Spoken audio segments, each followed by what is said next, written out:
আমি মেয়েদের বুকে হাত রেখে বলতে পারি আমি লুচ্চারা। প্রেম করবা না আগে কইবা না? তোমার সাথে প্রেম করার আশায় আমার আর অন্য কারোর সাথে প্রেম করাটাই হইল না। সবাই মনে করে আমি সিঙ্গেল, আসলে আমি সিঙ্গেল না, আমি তো অসহায়।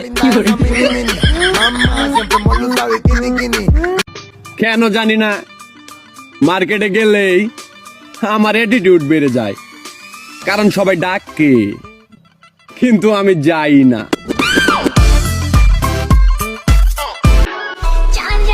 ঈদ অফার, আমাকে একবার আই লাভ ইউ বললেই তুমি পেয়ে যাচ্ছ সালামি হিসেবে 50,000 টাকা। ভাবতেছি এইবারের ঈদের শপিং অনলাইন থেকে অর্ডার করবো, কারণ মার্কেটে